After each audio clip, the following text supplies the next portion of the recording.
In 1775, Thomas Paine wrote a pamphlet stating that the freedoms of men can only be maintained by limiting the power of government. The pamphlet was called Common Sense, and today it still is common sense. I'm Mark Zaccaria. I'm April Giarrusso. This is Common Sense. Welcome back. If you haven't had enough of election 2016 yet, and you want to hear more about the lengths to which insiders went to hold on to the status quo, you've come to the right place. We'll cover that.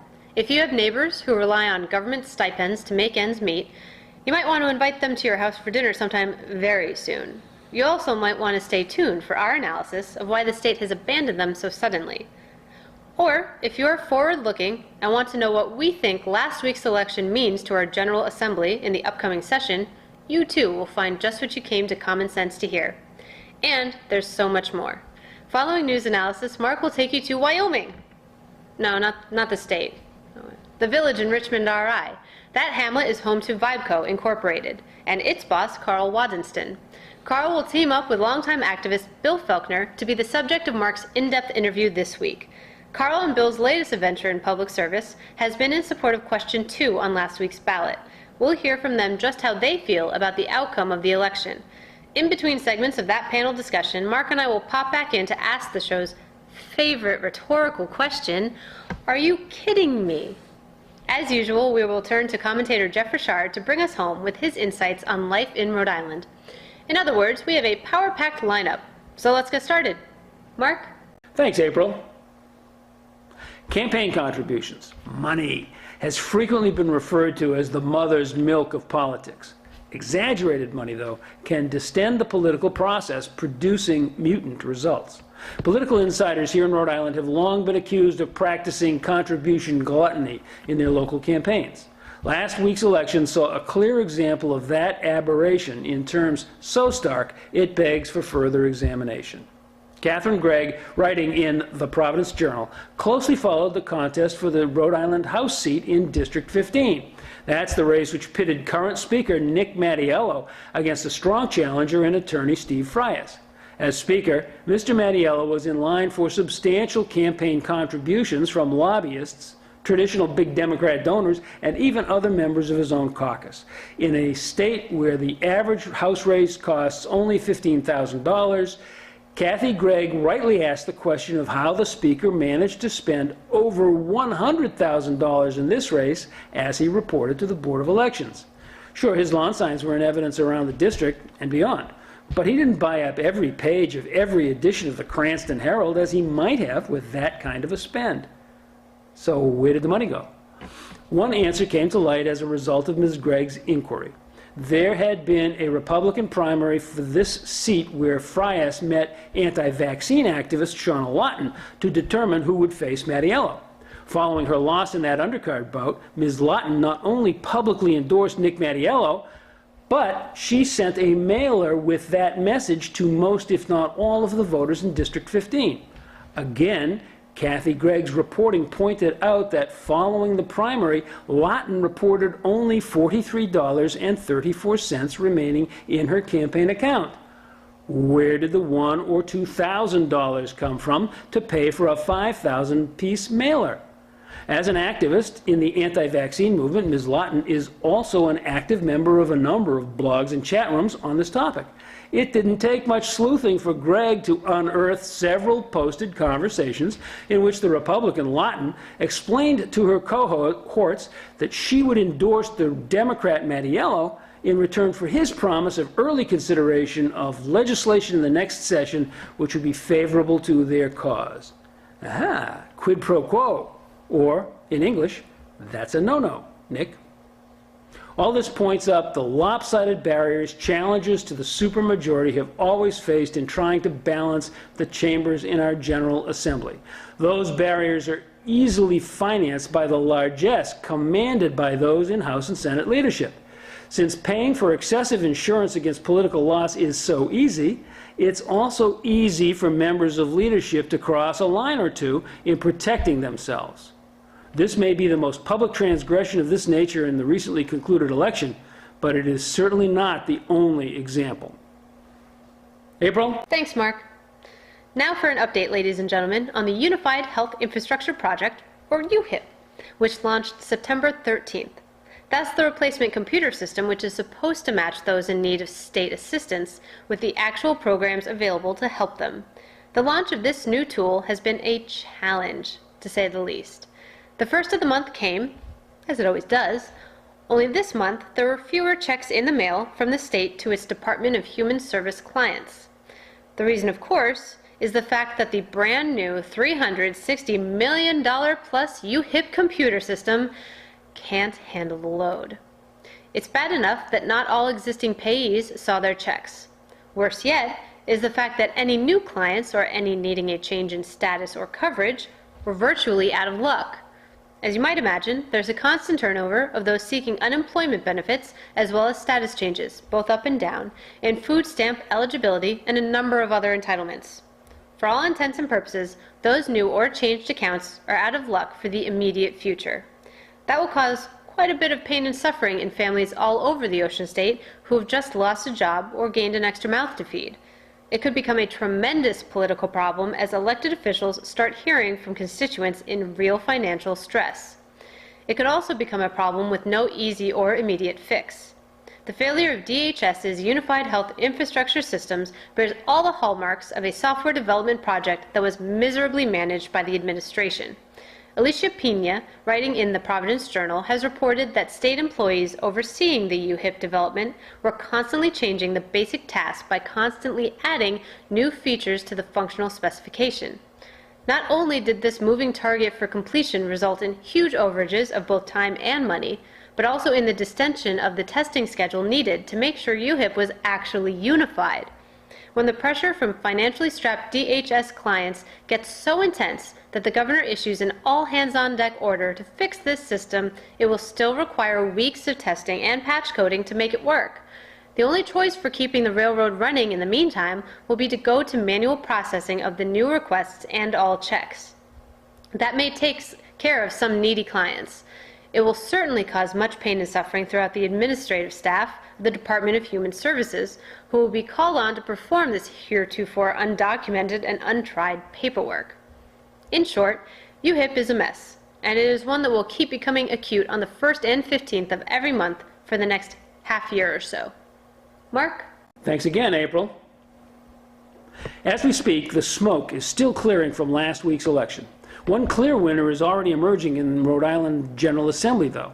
That's District 8's Representative John Lombardi. He was unopposed in his bid for re-election to the House, but that's only the beginning of the story.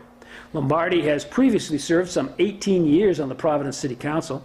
He was president of that body when former Mayor Buddy Cianci was removed from office as a result of his second conviction. That meant Lombardi served as acting mayor from Cianci's resignation in September 2002 until January 2003, when newly elected Mayor David Cicilline took office. Lombardi was first elected to the House in 2012. In the run-up to this year's election, Lombardi made no secret of the fact that he was available for service in the Chamber's leadership. With the demise of John D. Simone in the primary, Mr. Lombardi was actively eyeing the post of Majority Leader, while waiting to see the outcome of current Speaker Nick Mattiello's fight to hold his district's seat. Now that there's a new landscape in the Majority Caucus in the House, it seems likely that many will turn to Lombardi. The progressive wing of the Democratic Party is newly emboldened, and one or two of its members are favorites of Governor Gina Raimondo. Many traditional Democrats will have a hard time backing a progressive. Lombardi is an adult and an experienced negotiator of political problems. Even before the election, Progressive Democrat Chair Sam Bell was making public statements praising John Lombardi as being a potentially better and more effective speaker than Mr. Mattiello, despite being more conservative than Bell's progressives. There is little doubt that Republican and independent members of the chamber in the next session would rather see Lombardi with the gavel than either of the progressives now maneuvering for the post. This might give some leverage to the other side of the aisle if their votes become a critical factor in electing Lombardi. This close to the final vote tally, however, no one is yet ready to put a real stake in the ground and try and claim leadership positions. You can be sure there's plenty going on behind the scenes, though, and you can depend on common sense to bring you our viewpoint on the results as soon as they happen. April? Thanks, Mark. It sounds like there will be no end to the drama and entertainment in the new year ahead. For right now, though, you have one important stop to make before you travel to Wyoming. Somebody's about to ask the satiric question, "Are you kidding me?" And you have to stay tuned. In the recently concluded election cycle, a new group emerged in Little Rhodey as a force to be reckoned with. The Progressive Democrats began the year by powering Bernie Sanders to a surprise win in the Ocean State's presidential preference primary. In any other year, that alone would have been cause for mention by the talking heads. But if you think this is just any other year, I have one quick question for you. Are you kidding me? No, the Progressive Dems didn't stop there. They organized meaningful challenges for 13 old-line Democrats, all of whom were tenured in either the House or the Senate. And, by the way, they defeated 6 of them last September. Sadly, though, the Progressive Dems were not satisfied as they sat on the verge of greatly increasing their voice in the General Assembly. No, they wanted more, so they filed a complaint with the State Board of Elections against the Gaspee Project. Gaspee is a 501c4 advocacy group which had targeted 23 races between the House and the Senate. In each, they endorsed one of the contenders and used direct mail and social media to let voters in each respective district know. Now, the Progressive Ds are whining to learn the names of their donors, and they are whining to the wrong agency. Gaspee is not a committee organized under rules of the Board of Elections. They are a corporate creature of the federal IRS, which specifically authorizes them to keep all but their largest donors anonymous. Spoiler alert, it wasn't me. So the Progressive Ds were on a roll, but had to reach for a prize that was unattainable. Better luck next time, boys and girls. Are you kidding me? I'm Mark Zaccaria. This is Common Sense. It's the program where we try to make sense out of the policies that affect your life and come up with common sense solutions. I'm thrilled today to be with Karl Wadensten and Bill Felkner, both representing ClearRI. ClearRI is a 501c3 that has focused recently on the push to get question 2 through on our ballot referendum. And following that, we're going to find out where a little bit ClearRI came to this fight and what are they going to do next. So, gentlemen, thank you very much for taking time with me. It's a pleasure to be here, and I should note we're in the offices of Vibeco, which is Karl's company, and of course one of the leading manufacturers in Rhode Island, and probably the leading lean manufacturer. But having said that, Karl, where did the ClearRI idea start, and what was its goal?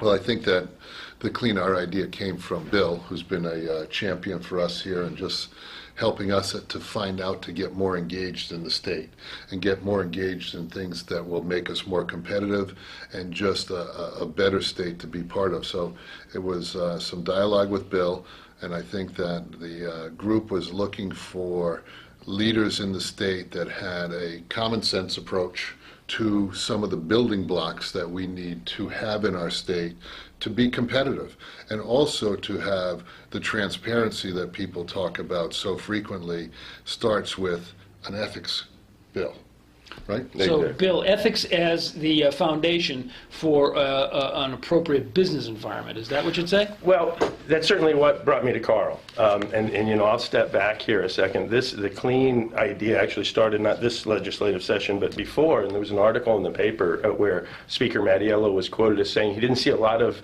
interest in ethics reform. And I said, gosh, I know lots of people that are interested in this. And so we set about to create a coalition, of a very diverse coalition. And obviously we went to the advocates, the political advocates, and we made the point to get progressives and Republicans and people from both sides of the aisle. We have, as I had mentioned, the Progressive Democrats, the Tea Party groups, and we also started to branch into the communities. We have the Coalition of Churches, the Rabbi Coalition, and we also have the Atheist organization. And then we also branched into the business community because, again, this is something that affects everyone, and that's, well, Karl was actually one of the first people we went to. But bringing in the business community because they too understand, and if you go to the ClearRI website, you can see some research that corruption has an impact on business. One of the reports that we cite shows that a poll of CEOs around the country show that about 40% of them have run into some roadblock due to corruption. And it's not to say that it's here or anywhere else, but there's certainly a perception of it. So that's why we brought together the political advocacy groups, the community groups, and the business groups to say, Rhode Island legislature, there is interest in ethics reform, and that's why we made the push. So that's what makes it completely nonpartisan and, in fact, non-political, because it goes Absolutely. way beyond those bounds. What you're Absolutely. saying, in essence, is that corruption takes money out of the productive economy and diverts it someplace that's not productively used. It makes an unfair playing field, no doubt about it. If every business, and we say this on taxation as well as corruption, if every business has the same playing field, then it's a good game.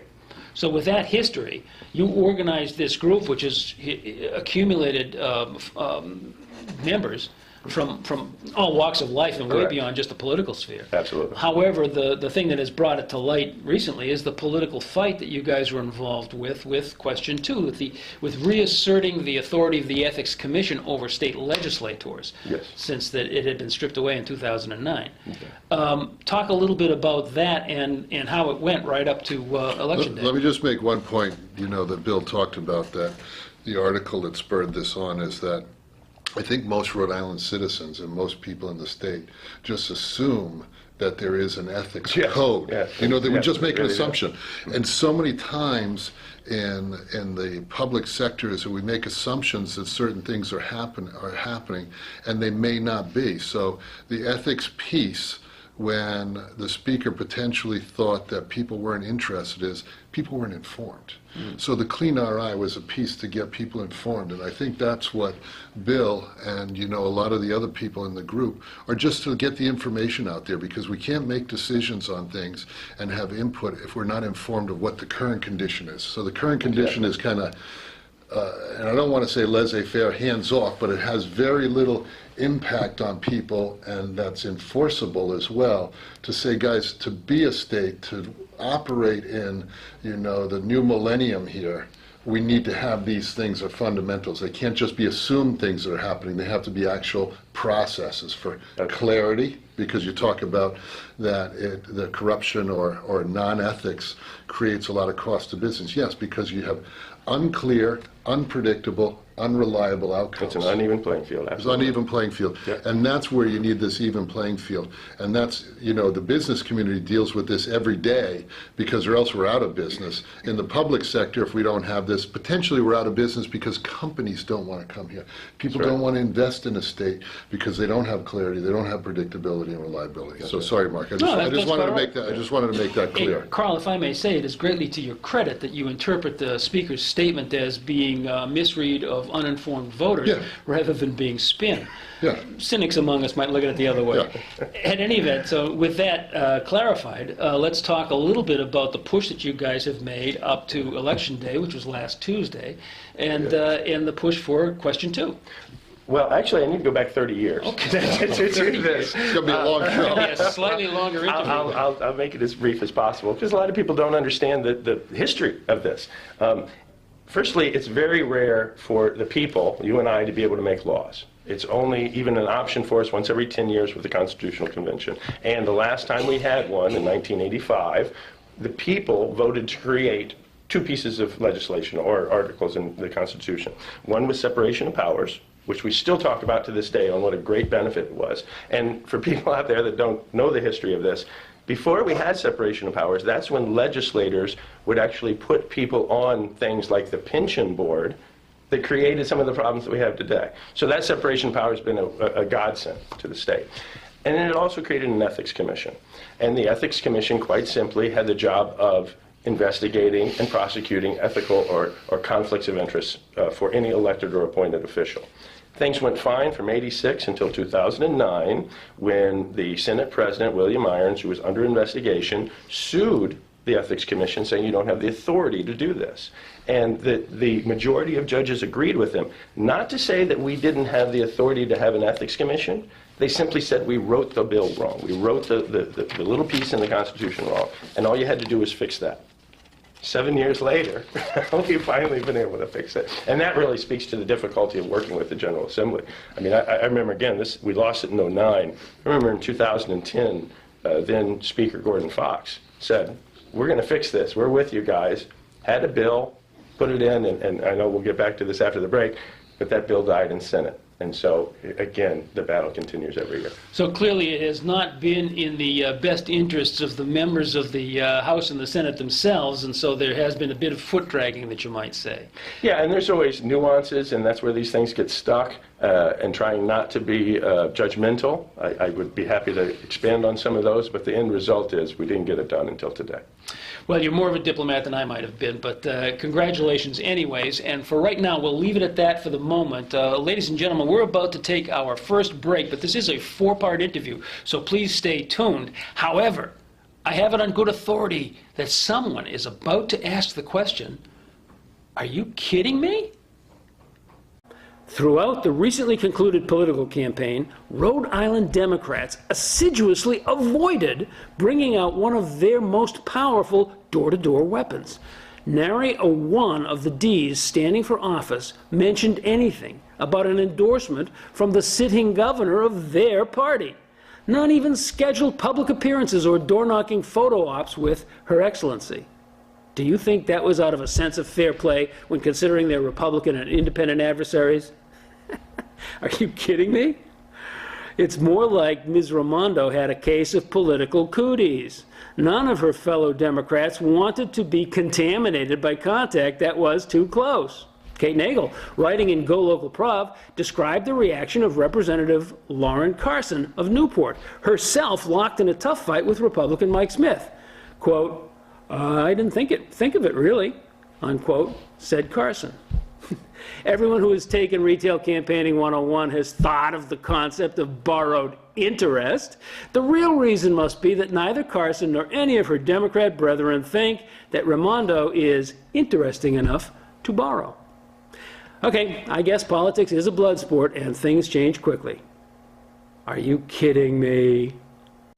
Ladies and gentlemen, I'm Mark Zaccaria. This is Common Sense, and welcome back. We're today here in an interview kind of a forum with Karl Wadensten and Bill Felkner from ClearRI. ClearRI is a C3 that's an informational group that was organized in order to get moving on telling people about the importance of ethics reform, and is primarily behind the, I would say, could take credit for the recent passage of Question 2.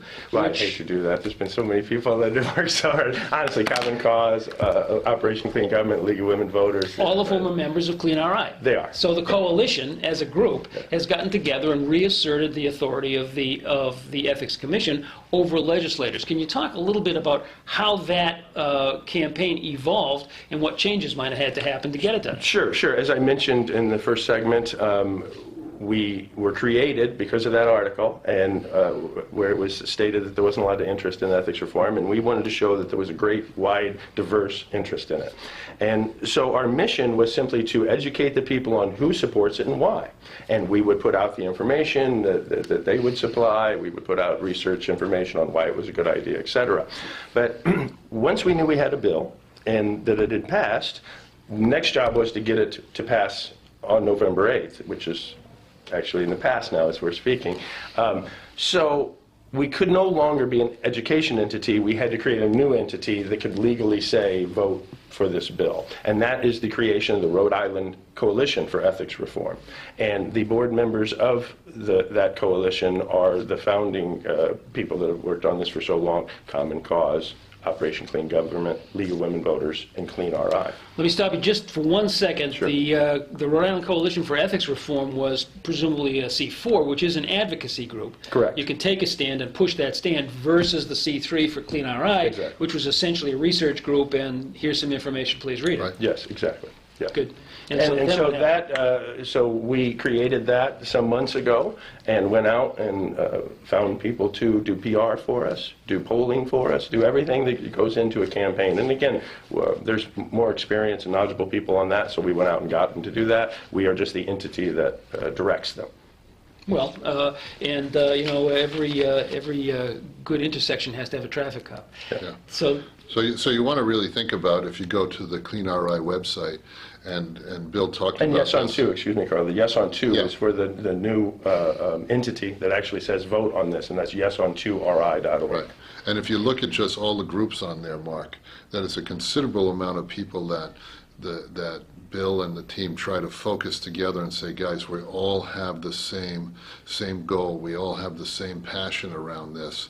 And there are very few times in Rhode Island history that you can get that many groups around one issue. So it's such diverse Very extremely diverse groups, but they understand the meaning of ethics, because all those groups standing singularly have strong values and ethics themselves for the people that want to follow them. And I would argue that coming together as a coalition, they also pooled their individual strengths in this area to make the whole greater than the sum of its parts. Absolutely, and the beauty of the way things are marketed today with the internet, if I send out something to people that are used to hearing from Karl or Lean Nation or Vibeco, they might listen, they might not, but if Karl sends it out, they listen and pay attention, and that was the reason of this coalition, to say, look, we all want the same thing, so you say it to your members, you say it to your members, and that's how we got the word out, and that was really the changed the tide that began to sweep through the end of the legislative session. Again, if you remember at the beginning of the 2016 session,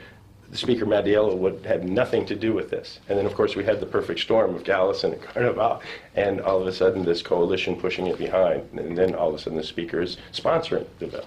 May I suggest that not only did Speaker Mattiello have little to do with it, but it sounds like the traditional media, the papers and TV stations, had little to do with it too. Is this a primarily social media effort? Well, in the beginning it was, and I also saw that there were some groups that would not participate in the beginning until the Speaker's support was there and the Senate President's support was there. And then, of course, and that's self-interest, I understand that. Many business groups, Karl is one of the very few that stood up against the tide in the beginning. Now everybody wants to join him, you know, because the Speaker's behind it, the Senate President behind it, the Governor's behind it, everybody's behind this bill now. Which, again, we're speaking in hindsight. We assume it's passed strongly, and so now the step is, what do we do with an active ethics board? Well, it makes sense, Bill, and Rhode Islanders we're really Puritans here. We're Stoics, and until we get good information, and I think that's some of the cynicism that we have, and some of the stick in the mud that they talk about Rhode Islanders, is that we don't really have the good information. We haven't gotten a really good sense of it. But I think that with the articles that have been posted on that, the media, everybody working towards this, is that we're starting to understand the strong, profound impact that this has. And then Rhode Islanders will get behind things. Rhode Islanders will stick behind things that they know, they understand, and they get passionate about it. So, you know, and when you talk about an impact of something, we went back to it. Again, the focus of the Ethics Commission is to determine if there's conflicts of interest with legislators. They're being paid, family members being paid, and they have a conflict between that and legislation that they're pushing. We went back to look when the Ethics Commission was in full power, from '86 to 2009. There was an average of about 60 recusals per year. That means at 60 points in the session, a legislator said, I have a conflict of interest, I shouldn't vote on this. That number's dropped down to about 22 now. And in a small state, that's hard to believe. That's really hard to believe. Everybody knows everybody. And that's the point. Has there been a 60% reduction of conflicts of interest, or has there been a 60% reduction of people admitting they have a conflict of interest? We don't know the answer to that, but the point is something's changed. And when we get this Ethics Commission back in full force, as it should be now. Those of us, if I may say, who are practiced in the patented Rhode Island eye roll, we think we know the answer to that. Yeah. So, in other words, I think you've done a good job and should be commended for it. So that brings up the question of what's next going forward. Now that we have that, I mean, we have an ethics commission. It now has authority once again over the state legislature. Does it have any kind of a process or procedure that it follows by which it measures legislative action? Well, it's always been there. Again, the Ethics Commission didn't go away. It simply was restricted from doing its job for actions of the floor, you know, and it's a very small piece, so they can still, obviously, you know, town officials, elected officials, etc.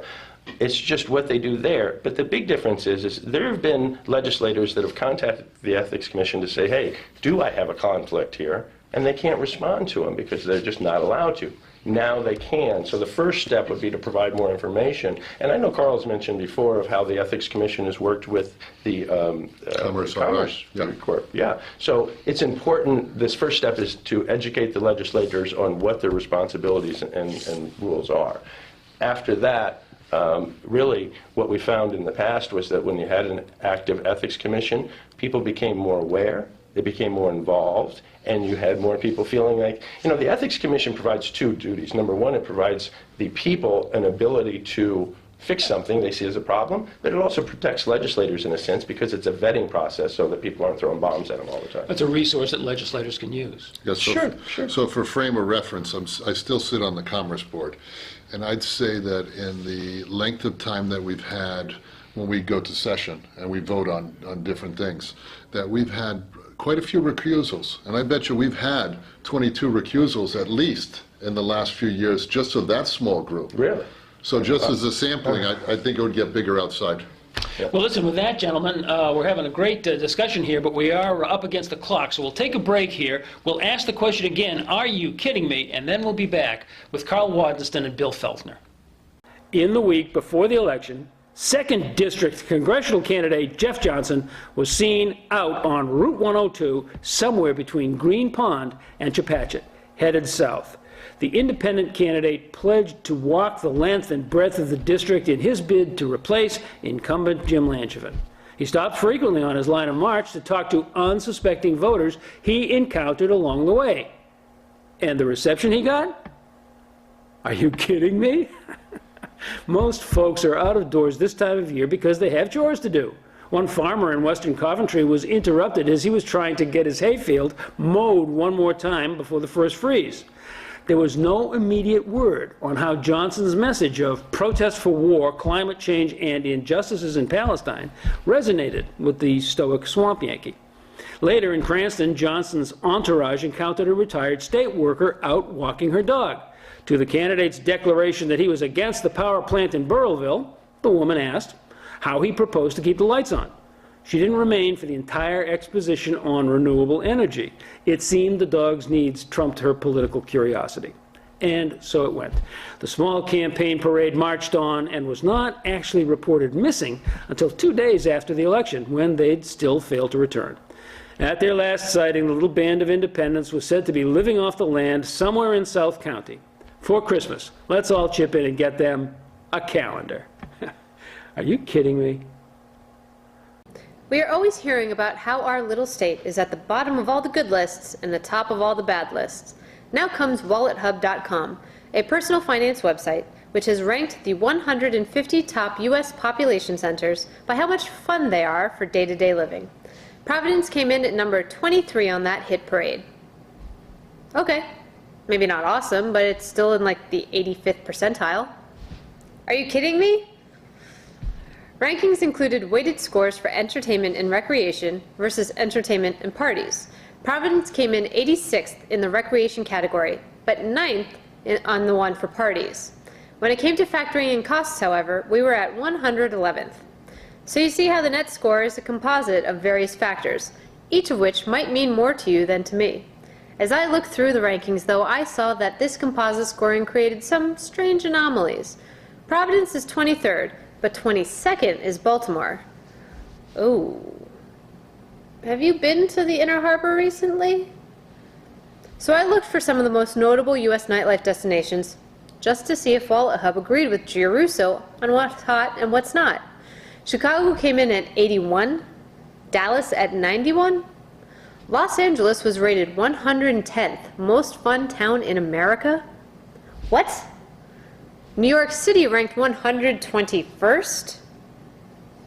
Okay, all right, enough already. Today I got good news for you, but I also have bad news. The good news is that Providence scored high on this survey of fun towns in America. The bad news is it was a bogus survey. Are you kidding me? Ladies and gentlemen, I'm Mark Zaccaria. This is Common Sense TV. Welcome back. We're here talking with Bill Felkner and Karl Wadensten of the ClearRI movement, which has evolved into the Rhode Island Commission for Ethics Reform and has recently succeeded in getting passage of question 2 on our referendum ballot. So once again, we have Ethics Commission jurisdiction over sitting legislators. Correct, yes. Bill, if I may, let's start by defining what a conflict of interest is as far as a legislator might be concerned. Yeah, and it sounds obvious, but it's not as easy as that. A conflict of interest, simply put, is me as a legislator or town council member, whatever, as a person of authority, has a relationship with an outside entity, or a family member has a relationship with an outside entity, that I am working on legislation that will benefit. So I will go back and use some examples that were made famous when Blue Cross Blue Shield and CVS were paying legislators to push certain pharmacy bills. Salona Martineau, which the famous bagman Martineau, he essentially was charging CVS for 1 million bags, only delivering 10,000. That's how he was getting the payoff to push certain legislation. And so it was determined, the Ethics Commission came in and said, wait a second, you're being paid by CVS, you're not disclosing this relationship, and you are working for legislation for that entity. That is a conflict of interest. Now, it gets a little murky because there's what's called the class exemption as well. As an example, if a legislator works on, let's say a legislator is a teacher in the public school system and is working on legislation that affects teachers, as long as that affects all teachers throughout the state, then he's okay. But if it only affects his group, then that's the conflict. So that's why you have an ethics commission that knows these rules and can parse through this to see what is the problem. From a purely political perspective, then, I'd say that the average legislator would like to use the ethics commission for an inoculation. Go check first and make sure you get the okay. They haven't had an ability to do that since 2009, but now they can, and quite frankly, a lot of them should, and many do. Before any issues come up, they go out and say, look, I've got this relationship, is that a conflict of interest? And they can get an advisory opinion on it. And you know, for business people and just myself as a citizen, that when we elect people, whether it's local in our town or at the state level, we expect them to be authentic and be transparent and do the best judgment on whatever that bill or whatever they're voting on, to use their best... for our interests, not theirs. Yeah, right. For our interests, not theirs. Yeah. So it does get kind of gray in some areas, and as business changes too, Mark, you know, there's so many people, so many things that happen that, you know, you get down to a lot of different levels on how's this going to be perceived, how's it going to be understood by people, because you have opposition and you have people that, you know, are in favor of things. And I think that our big dialogue in Rhode Island and the angst and the anger that happens in Rhode Island is that we feel that we're not on a level playing field. So that's why this ethics commission really has to morph and change and look at things, and people have to use this, right, so we can get those dialogues out of it and vote on things for the merit of what they are and how they help us as citizens. Well, for 7 sessions now, we haven't had to brief incoming legislators on what to do with the Ethics Commission, because it hasn't been a factor, but this time around it will be. So in January or in December, when newly elected legislators, and presumably those that are re-elected, suddenly are facing the impact or the presence of the Ethics Commission again, they should probably get some sort of a briefing now. Unilateral, everybody. Yeah. I don't care how long you've been there, if you're a freshman.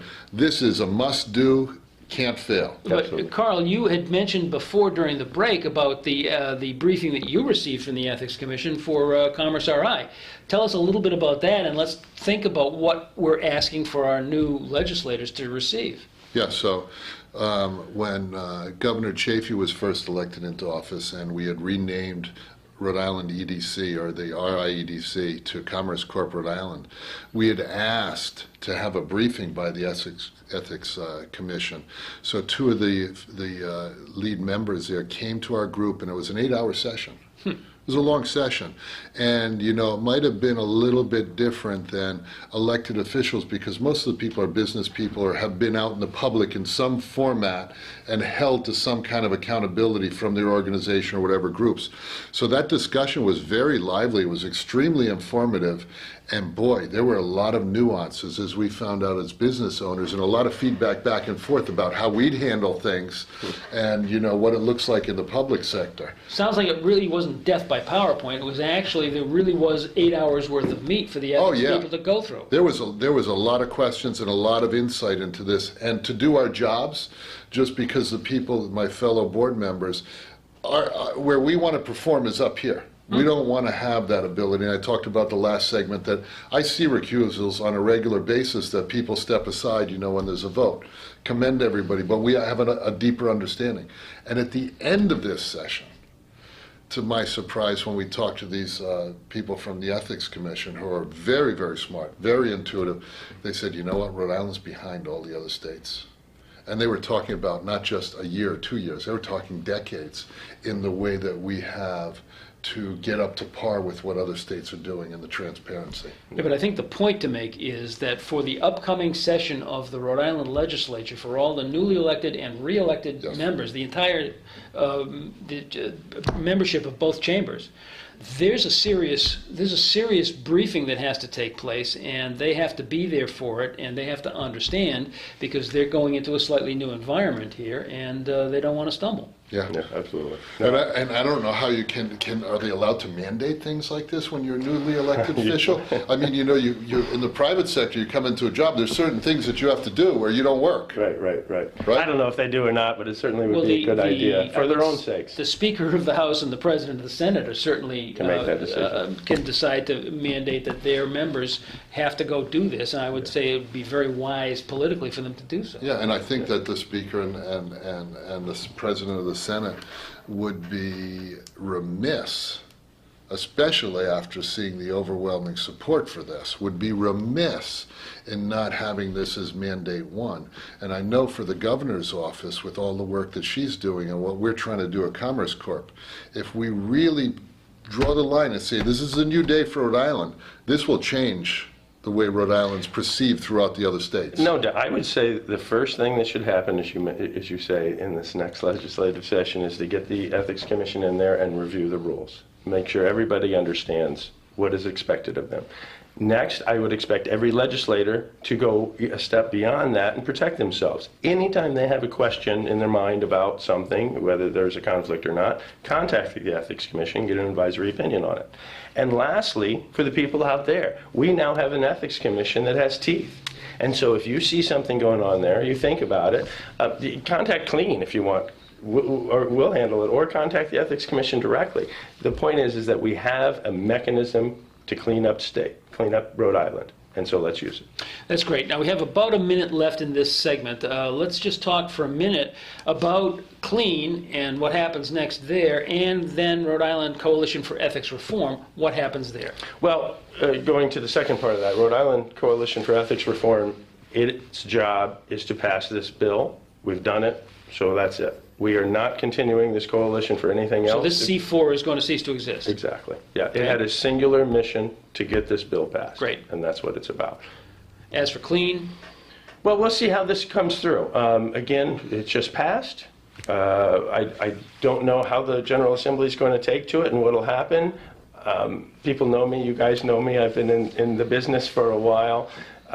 Number one, I love the name ClearRI. It has a good mission, it has a good purpose, and whatever we can do to ensure that the Ethics Commission is vibrant and active and effective, that's what we'll do. So we'll wait and see on Clean. Right now, we'll wait and see what the answer to the question is when somebody asks, "Are you kidding me?" In every election cycle, there are events that don't live up to their advanced hype. I wouldn't say that the November 4th rally here in Providence for Libertarian Vice Presidential candidate Bill Weld actually qualified in that category. But that's mainly because there was no advanced hype. Are you kidding me? Rhode Island State Libertarian Party Chair Pat Ford did everything he could to let folks know in advance. Better known as Pat from Cumberland on Ocean State Talk Radio, Ford was only able to put up a Facebook event.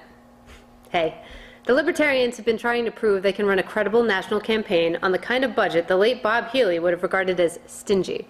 So let's give them some credit for sticking to their platform. Veep candidate Weld apparently did his part towards holding down expenses. He organized the event in Providence for purposes of minimizing the mileage he'd have to expense for the round trip from his home in Wrentham, Mass. Because he did, however, the plenty points he got for putting $2 worth of gas in his tank for the trip will also have to be turned over to the National Party. There's no word yet on how many Rhode Island voters attended. But that's okay too.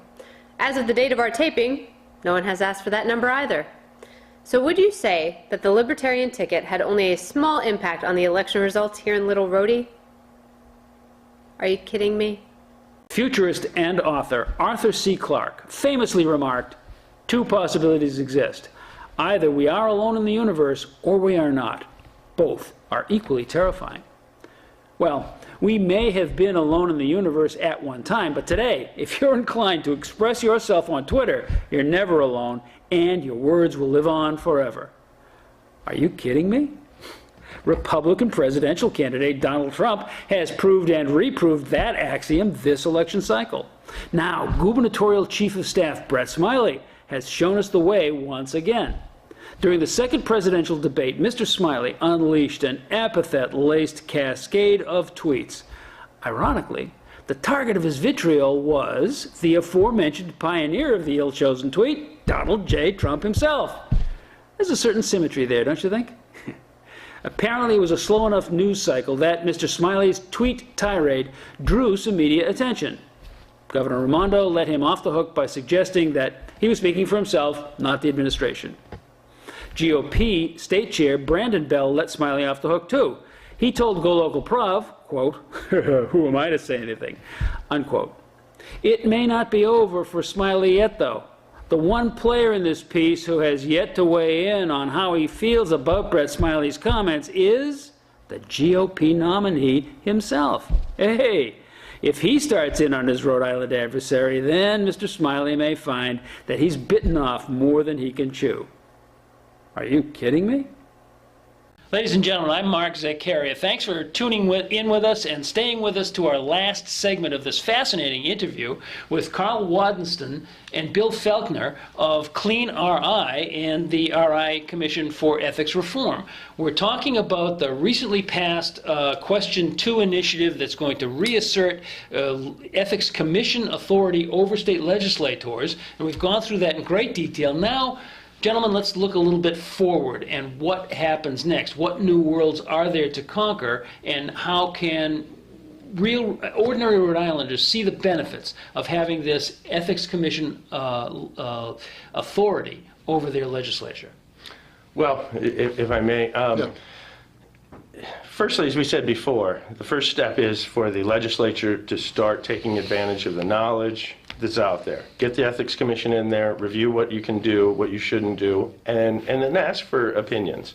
But now that we have a vibrant Ethics Commission, I think it's incumbent on the people out there, and especially the business community, to use it. You know, it's there to keep an even playing field. If you find that there's not an even playing field, contact somebody like me and or the Ethics Commission directly.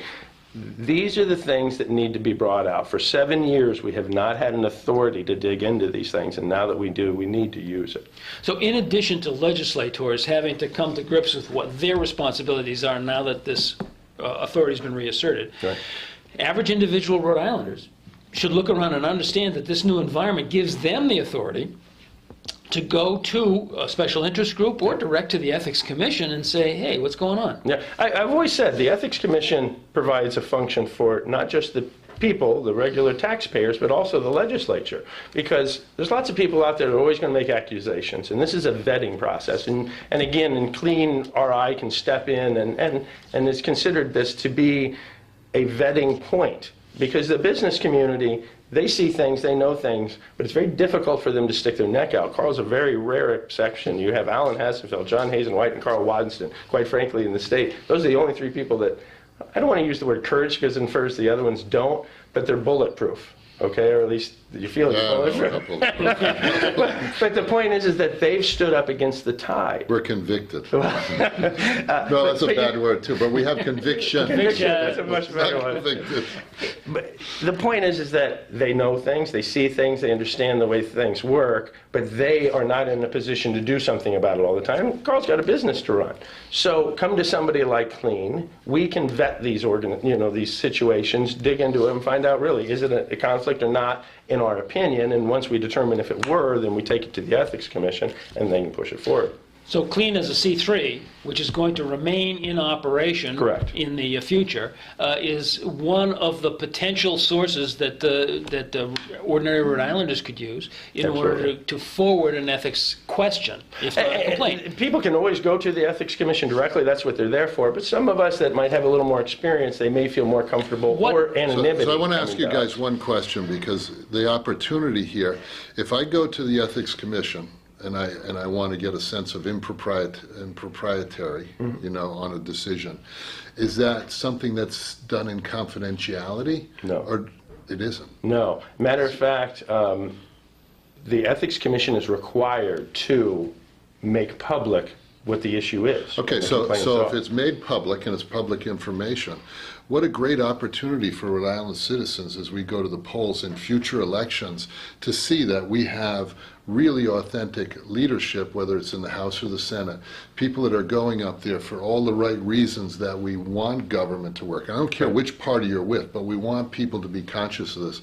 But what a great scorecard. Yeah, I was because just gonna say. because as we go to the ethics, we're going to start having scorecards on how we do as a state. We're going to have some scorecards on the people that are representing us, right. and the outside community bringing business in here as they see that we're a state that's conscious about the things that we do.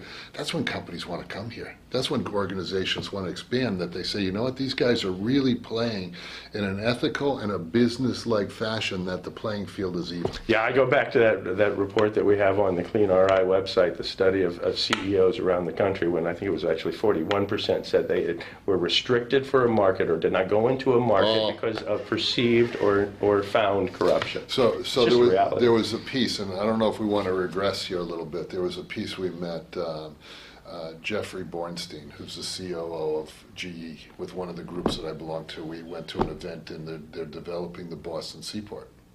So he talked about the states that they were looking at, right? And this is the COO making the move for GE, where their corporate headquarters is going to be. They didn't go to Texas because of Ted Cruz's non-support for XM Bank. They use XM Bank. We use XM Bank. XM Bank isn't a give me.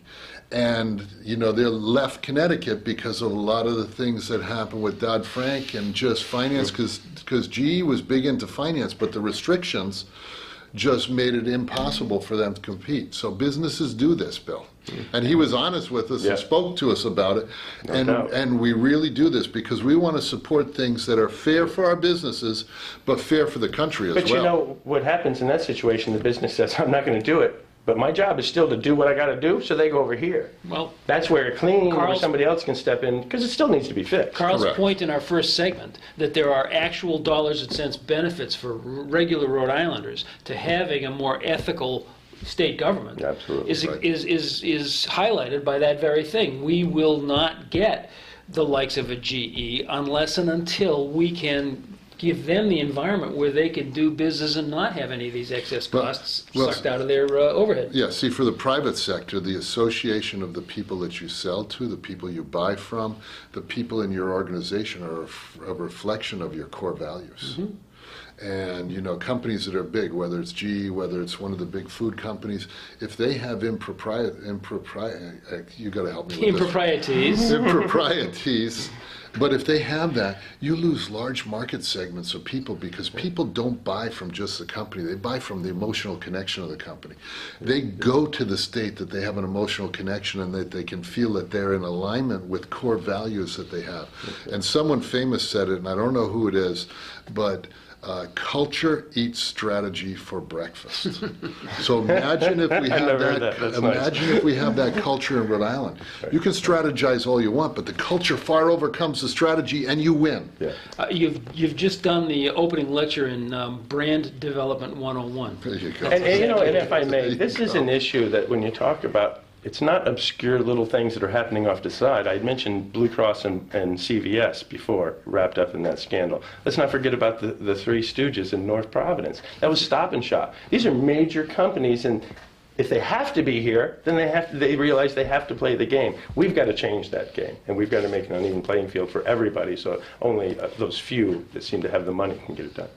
Good. Well, that, in essence, then establishes your goal going forward for ClearRI, and probably in terms of brand development for what we as Rhode Islanders want to do in terms of the corporate culture of Rhode Island, and making it into a place where it is a level playing field and where people can come in. And it's nice that we have Shaw's and Stop and Shop, but there are 5 other major chains that could be here and perhaps are not. And we all know what competition does to the market. You know, Absolutely, that's what you want. absolutely. Yeah. So going forward, that looks exactly like what we're going to do. Now, I presume that you gentlemen are going to stay active in this fight, or at least observant in it. And Karl, I know you got a business to run, but ClearRI is something that will be going forward. And But bill just passed. We'd like to see how it shakes out, but we certainly want to provide whatever experience we have to help people move forward. you've proven, however, that you can reestablish a coalition to go get something done if something needs to get done. And the important thing, Mark, is that the coalition disbands now because we came together on one item. Yep. Disband Got it. and circle around. Go ahead. No, that's great, but I have to wrap it up here. Gentlemen, it's been a fascinating discussion, and I thank you very much for your time. Ladies and gentlemen, stand by for Portsmouth's pundit, Jeff Richard, who will take us home with his commentary. I have read almost all of the letters to the editor in the opinion columns of the Newport Daily News, Providence Journal, and the Portsmouth Times. All of these papers have allowed candidates and political party leaders to get into print with comments they believe will influence voting. What's always missing is the promise to provide a tally sheet that would make it easy for voters to see what was actually accomplished as time moves on. Campaign promises that have no way to be measured are the order of the day. When someone says they are for jobs, what does that actually mean? In one sense, all the advocates for these several bond referenda on the 2016 ballot are looking at the union and government employee hours that will be created as job creation for the faithful. But these jobs are being supported by government borrowing that gets paid by taxpayers now and forever. Where are the leaders who say that they will attract real companies to the state, companies that make money and have good jobs? Rhode Island is failing that litmus test. We haven't been able to do it and are changing nothing about the way the state does business that might change things. I recall Fortune magazine's June 2016 edition where they analyzed the top 500 U.S. companies. These were the big guns. Rhode Island had 4 that made the list. CVS at number 7, Textron at 209, United Natural Foods at 335, and Citizens Financial Group at 486. These are the folks with thousands of employees scattered all over the world. Massachusetts had 12 companies on the list, with a total of 596,495 employees. But how about the category of the 100 fastest growing companies in America? That list appears in the September issue of Fortune. You got on that list if you had performed well in the last 3 years in terms of your revenue, profit, and stock returns. The magazine made the comment that the list reflects the rise of small banks and other financial institutions. The comment was that the rejuvenation of customer-focused competition is crucial for the economy, and this list captures the revitalizing moment when corporate buds turn into flowers. Okay, I got the point. So there is growth out there in the marketplace, but it doesn't seem to be happening in Rhode Island. There are 0 Rhode Island companies on the fastest growing list. Massachusetts had 5, Connecticut 2. So if we had few on the biggest list and none on the fastest growing list, how did we do on the list of best small and medium-sized companies to work for? The Fortune November issue had the 2 lists. The magazine sent out surveys and got 52,000 returned. They wanted to know what makes a job meaningful.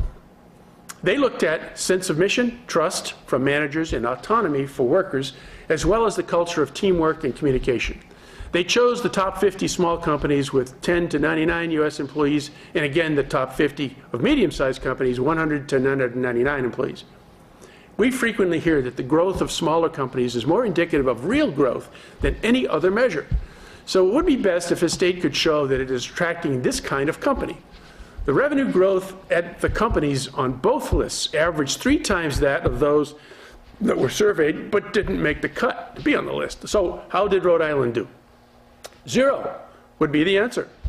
So when you are chatting with the many candidates who have won election in Rhode Island, you should start the conversation by asking them all if they are acquainted with all these various lists. Then hand them a list that will guide them to the creation of a climate of business friendliness. That list is actually shorter than you would think. Just tell them to match all the rates and fees in Massachusetts. Tell them to repeal all the laws that have given the advantage to public labor unions. Tell them to give the governor some power like a line item veto. Tell them to change the climate that is causing retirees to leave the state. And I guess you might as well tell them that being a sanctuary state has not helped the economy out. It's the little things that hurt growth. If you spend $334 million for a computer system that will allow 1/3 of the state to get welfare, and that system doesn't work, should you get rid of those currently in charge? Of course. I guess those same people are behind the suing of Hewlett-Packard over the DMV computer system. What state office and which personnel were responsible for managing those contracts? We have a problem, folks. Thank you for watching, and God bless.